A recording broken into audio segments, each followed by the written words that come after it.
So welcome back down the woods.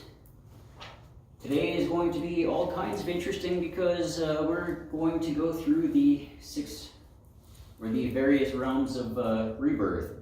Because as you will recall from last time when we talked about the Buddha being reborn into a human body and what that meant, all that jazz, and all of the suffering that he noticed, which was what caused him to set out on a path in the first place.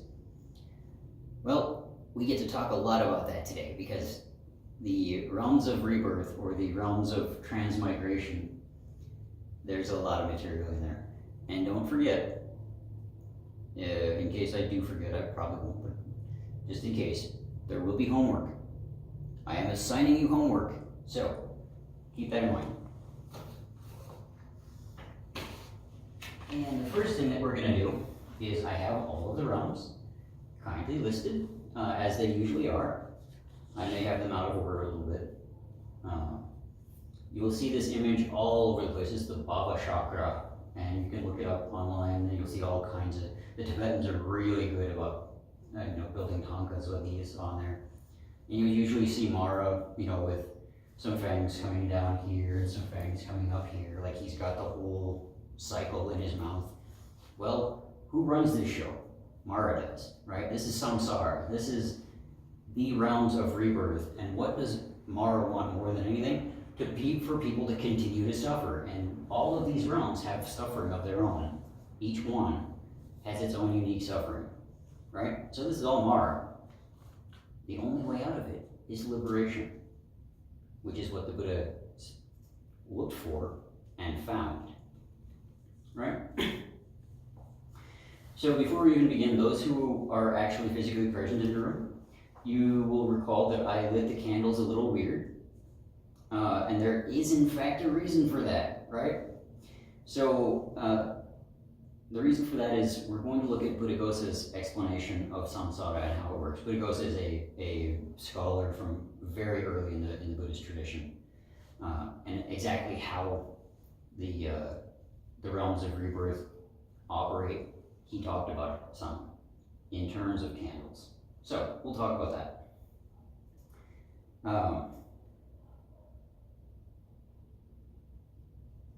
So what Buddhaghosa essentially was saying about the candles as the metaphor for transmigration or rebirth, he was looking at it from the standpoint of, well, if there's no separate self, if there's no inherent ego, no inherent soul, such as it were, what transmigrates? And what he looked at it as is, well, when you light a candle from another candle, what got transferred? The flame, right? Right, yeah, the heat. But the flame is nothing, really. You stick your hand through it. It doesn't really keep form, it doesn't really keep shape. And yet it's there. Same deal. Or as Bhante Chaochu, who ordained me, likes to say, transmigration or rebirth is much better talked about in terms of recycling, right? So you have a bunch of aluminum cans, you recycle them, right? They all had some kind of label on them, some kind of like printed stuff like Sprite or Pepsi or whatever. You melt them all down. That aluminum is still there. All of those aluminum atoms are still there, and they get mixed together, and mixed together, right? And then they come out and they get put in a sheet, and then they get built back into another can, right? Some of those atoms are still there. Some of those atoms are still in that same connection, but is it the same atoms? Always? No, obviously not, right? Because they want everything to be, fairly uniform, fairly standardized. So there's parts of the old can in the new can. Is it all the old can in the new can? No. Same deal. Same, but different.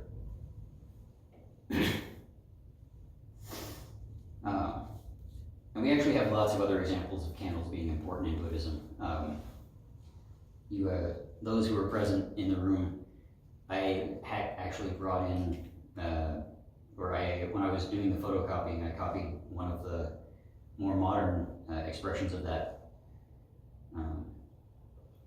in terms of a lit candle burns away with each passing moment. Yet within those moments, it gives light to gladden people's hearts and dispel the darkness that people are in. Right? So, that's one of the many ways that we'll be talking about candles today. But we have an even more important example of candles in Buddhism, right? Because what is Nibbana? What is Nirvana? What is this enlightenment thing that the Buddha found? Well, if you translate the word literally, Nibbana means to extinguish, as you would extinguish a flame, extinguishing a candle, right? So it's snuffing out the candle. It's saying, done, no more flame. Which means what? No more rebirth. No more transfers to the next candle, to the next candle, to the next candle. Right? It's saying, with us, the cycle stops here. We're off the cycle, we are not on that anymore, we are no longer in that suffering mode. Right? And that's what the Buddha was so insistent that he figure out, was a way to do that. Right? And then when he did, he eventually came around to teaching us that too. So we have that so that we can get past that cycle, so that we can seek that liberation and find that liberation. Right? So,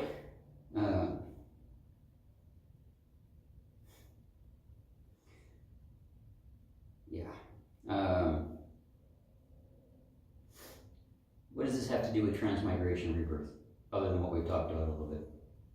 So let's look at the passages that I've selected, noting that this is the realm, or the cycle of rebirth, and we'll go into each of the different ones, each of the different realms there in a little bit. Right, so the first one that we're going to look at, or the first one that I have listed there, and these are all from the Samyutta Nikaya, chapter 15 specifically. We're going to go through the second full paragraph. So, Bhikkhus, this samsara is without discoverable beginning. A first point is not discerned of beings roaming and wandering on, hindered by ignorance and fettered by craving. Right? Those would be the flames of the candle. The flames that keep the candles going. The suffering that we experience, really.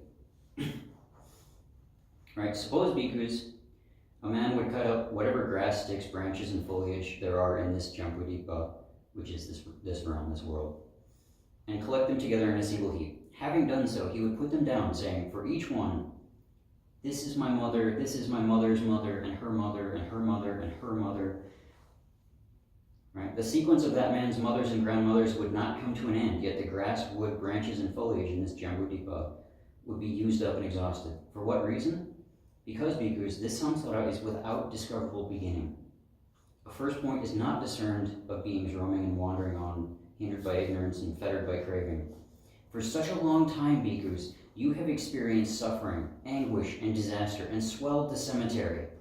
It is enough to experience revulsion towards all formations, enough to become dispassionate towards them, enough to be liberated from them, or to want to be liberated from them, right? You look at all that suffering that everybody has gone through, throughout all of their many rebirths, throughout all of their many turns of this cycle. All of that suffering is there. Why would we want to continue that? Why? What purpose would it serve to be like, oh yeah, I totally want to suffer some more? I could actually go into a counter-argument on that, but side one. The whole point that the Buddha is getting at here is nobody should want to suffer like that. Nobody should want to just keep going on the cycle, keep suffering, keep going through all of this different, tragedy and anguish and disaster. And nobody should want to be swelling the cemeteries, He goes a little bit further on in this chapter. He goes on about the mountain of bones that you have left over time, right? If you were to collect all those bones and pile them up, they would form a mountain. A giant mountain, right? Who wants that? Nobody.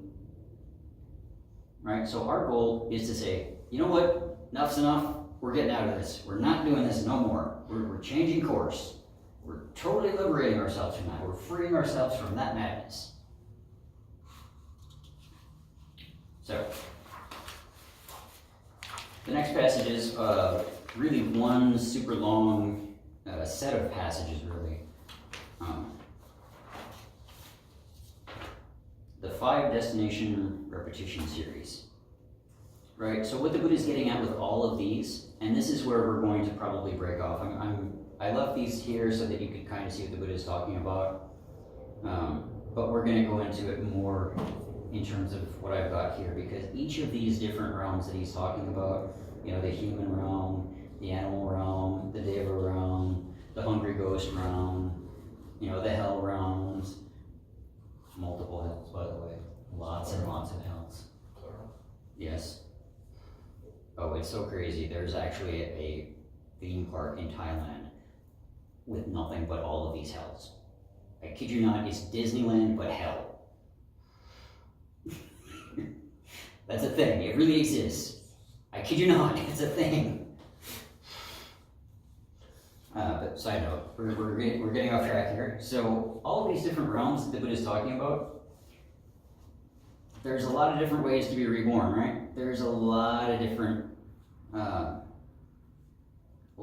reasons to be reborn as this, that, or the other, in this, that, or the other realm. But the important thing here is what the Buddha is getting at starting off, right? And we're on Sotu Bhikkhus. Those beings are few who, when they pass away as human beings, are reborn as human beings. And here I should probably note that this right here, that is the only place where the suffering is just right that you can actually seek liberation. All of these other realms have various detractors that don't permit the potential for liberation, right? But those beings are more numerous who, when they pass away as human beings, are reborn in hell. For what reason? Because they have not seen the Four Noble Truths, and really they have not practiced the Four Noble Truths. So what for? The Noble Truth of suffering, the Noble Truth of the origin of suffering, the Noble Truth of the cessation of suffering, and the Noble Truth of the way leading to the cessation of suffering. Therefore, Bhikkhus, an exertion should be made to understand the Four Noble Truths. Right? And that's really key here. Because with us having access to the Four Noble Truths, with us having access to that, with the Buddha laying it out like that, we have the capacity, we have the tools, we have all the requirements that we need to be able to say, nope, not going there. We have to put in the effort though. That's the key. It comes down to our effort in this life to make our way through and to not get stuck back in this cycle somewhere. Right? So let's talk about all of these realms. Right? The human realm, you're pretty familiar with. You live there, right? Every day, that is your life. That's what you do. Right? And again, despite the fact that there's all kinds of suffering going on in this realm, this is the one realm where conditions are such that you can, with the right effort, you can liberate yourself.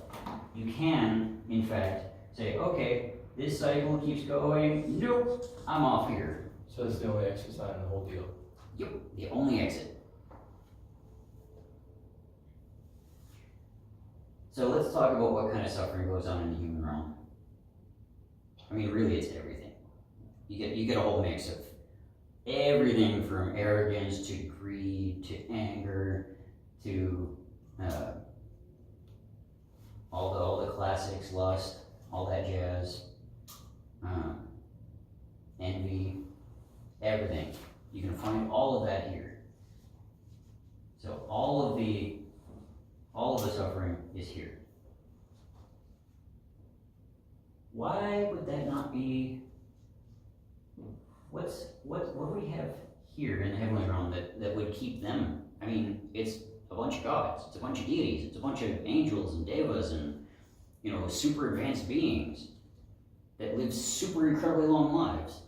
To not understand suffering is to not be able to, like, escape from it, or to understand that struggle, I would think. Well, that's part of it. They don't understand the struggle, but also they got everything so good, right? Everything is perfect up there. At that point, why practice? Why try? Exactly, because that's the point. It's like to every gray there's a shade of blue. Perfect. So I put in an effort when you can just enjoy yourself and just kick back and be like, this is awesome. Why try? So with not making the effort, since they're not making the effort, they're not making any benefit. They're not gaining. They're not spiritually developing at all. Right? The fun side of this is when you get right down to it, when you really start looking at what's going on there. It's traditionally described in the heavenly realms that as soon as these heavenly beings start to notice that they are slipping a little bit because they're not practicing, all of a sudden all of their beauty, all of their luxuriousness just goes away. Instant rebirth someplace else. Yeah. Oh, I'm not so beautiful. I'm falling apart. Done.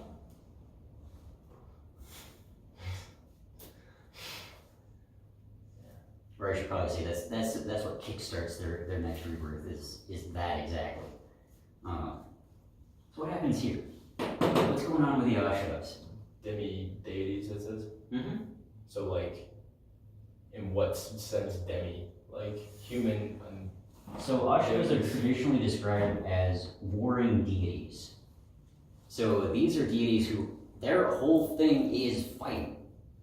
So they are pissed because they're not here. What's wrong there? Because they're like, it's constant violence. It's constant, like, they can't ever stop to.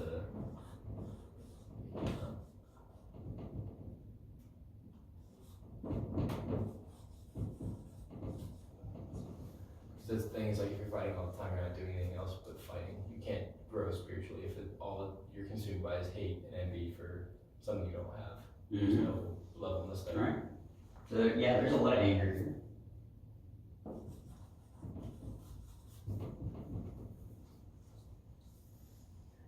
So traditionally, this is described as there are 3 good realms, relatively speaking, right? 3 good. Not terrible. 3 that are not terrible. Well, 2 that are terrible, and then like 1 that's not so terrible. Yeah. And then these 3 are supposed to be kind of terrible. You don't want to be reborn in the animal realm. You don't want to be reborn as a dog. You don't want to be reborn as a barnacle. It could happen. I don't know. Theoretically, anyway. Does it actually happen? Who knows? So what's going on here? I would assume just with the animal realm, there's a lack of like the sense about everything, all you are in an animal Complete sense. and utter lack of knowledge. This is ignorance writ large. Yeah, because you can't you understand that you might understand that you're alive, but animals don't like have higher thought. They might have okay, I want to find food just to live, but they don't have any concept of anything higher than that. Yeah, and their life is short, and they don't have the chance to practice a whole lot. Now, I would argue a kind of on the opposite side that I have seen some animals that I believe may have, when they eventually kick the bucket, they may eventually make their way up here, just because of what kinds of things they've done. But by and large, the animal kingdom is just dog eat dog, right? Right. You don't know what you're doing because you just don't know. And it's not a decision is based on right or wrong. It's not based on morality. It's okay, I'm gonna eat because I have to eat. I'm gonna do because I have to do. And so you don't have I'm gonna do this to try to be better or gain more knowledge, because it's not a concept. It's knowledge doesn't matter when you don't have food in your stomach. Animals don't much care about enlightenment. They just want to eat and not die. Mm-hmm. Yeah. We're gonna skip to the other side here. The hungry ghosts. What about the hungry ghost? What's going on there? So maybe I should explain these guys a little bit first before we get into that. The Preta in Pali, the hungry ghosts, are beings that have these gigantic stomachs, and they're always depicted as these weird looking, like alien looking beasts, right? These gigantic stomachs, and these tiny little mouths that can only fit 1 drop of water or 1 grain of rice. Are they ever gonna get full? No. What is their problem then? They're greedy. Yep. Hunger goes from the fact that they wander the human realm, or they're just on their own plane of existence. So we'll get into that in a little bit. See, there is the distinct possibility that these are both symbolic and supposed to be taken literally. Both. So on a symbolic level, if this is a thing because of this, what do we as humans do more so often?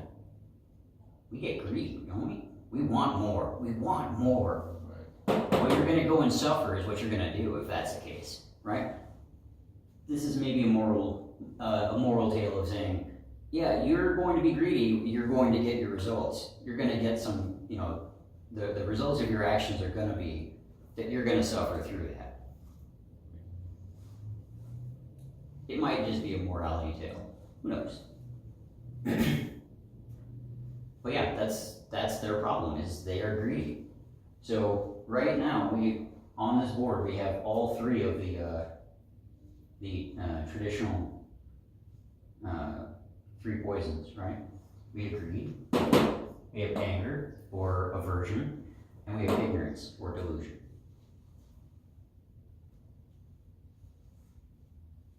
So what about the hells? What's wrong with the hells? I mean, other than everything. And everything, absolutely, at all times. Well, it depends. I don't know the tradition, I guess, behind it, but I suppose for like the whole damnation bit and the whole suffering for terrible shit that you've done. Yeah, that's pretty much it. Like, That's exactly it's what's like, yeah, it's kind of a Debbie Downer sort of time. Like, you're getting punished, and you're suffering. especially in the Mahayana side of the house, where we talk about like the Sutra of the Earth Door Bodhisattva, where they literally go into and describe each and every one of the hells, and you're like, that's good to know. I don't want to go there. So the Buddhist version of Dante's Inferno. Yeah, pretty much. The good note on that, though, actually there's 2 good notes on that, right? So the first good note is that all of these realms, as we mentioned up here, all of these realms, you don't stay there forever. You do your time there, you burn off whatever took you to that realm, and then you go someplace else. Right. Right? So these guys burn off all of the good merit that they've accumulated because they're not doing anything. Because they're sitting there being perfect and not actually increasing or not actually doing anything to be better. Right? So all of the good stuff that they did before, gone. Usually it's said that this realm, beings in this realm, will usually go either here or here. Not always. Sometimes it's a little bit different. Humans can really go to any of them depending on what we do with our lives. Right? And that's the whole point. We have this chance right here, right there. We have this chance to get out of this cycle. And as the Buddha is saying there, who wants to sit here and suffer through this cycle again and again and again when you're not even guaranteed to come back here? When you're not even guaranteed to re-enter this realm at all? Who wants to waste this chance that we have right here to do this, to liberate ourselves? Let's make use of our lives, is what the Buddha is saying. While we have this rare chance, yes, utilize it. Take advantage of that. Get yourself out of the cycle. Liberate yourself. Right? So, and how how we did that traditionally is eventually Buddhism got around to developing practices, like specific practices that we would do, things that we could do that would maybe not exactly, but kind of counteract some of the stuff that might take us to these realms. Right? And those are known as the paramitas, or in Pali, the parami, right? The perfections. That in the Pali side of the house and the Theravada side of the house, there are 10 of them. In the Mahayana side of the house, there are 6 basic ones, and then 4 supplementary ones, which are totally not the same as the 10 from the Theravada side of the house. Imagine that. So, the only one that I'm going to talk about here in this format, because this is your homework. Yes, see, I remember. This is your homework, right? So, how do we counteract all of the stuff that might take us there? If we have 6 realms and 6 paramitas, what do you think people in the past might have concluded? Hey, 1 for 1, right? Well, One perfection for one realm.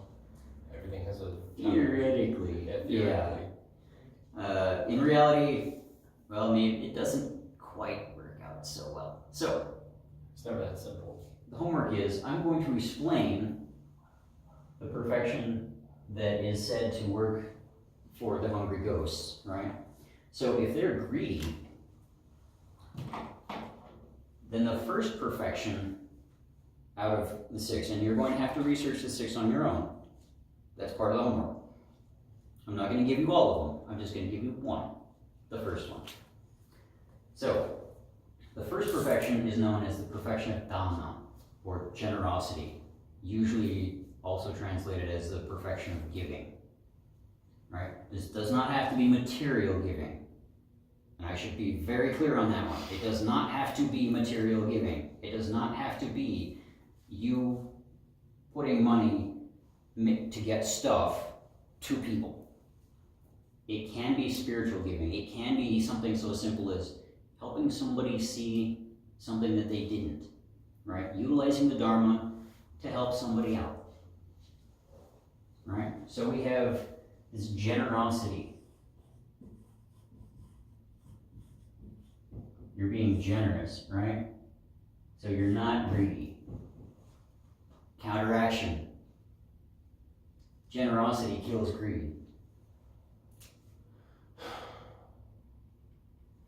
So, there are 5 other perfections,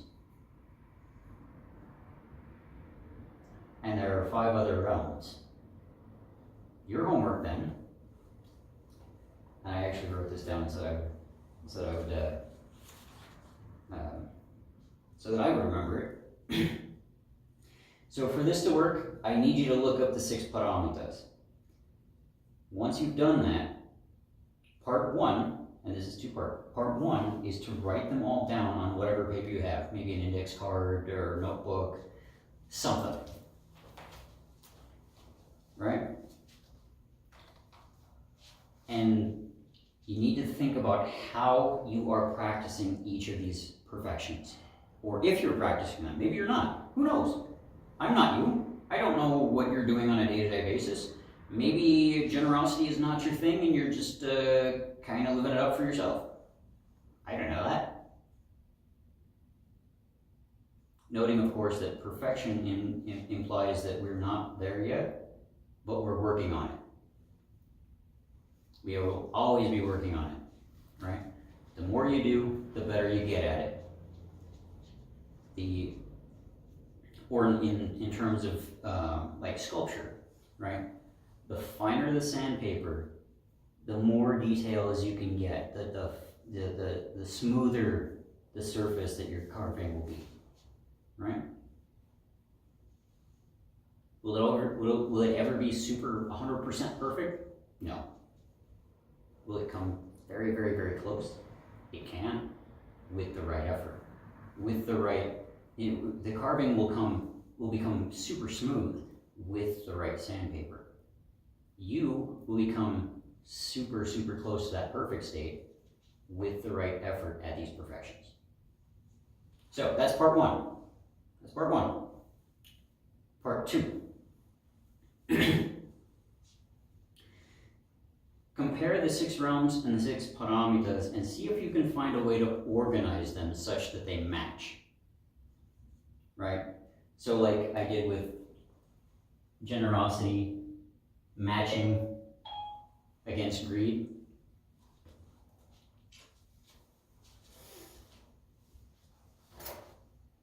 And for those who are geographically distant from our chapel, post your best guess, right? In the comments below the video or wherever the comments are now.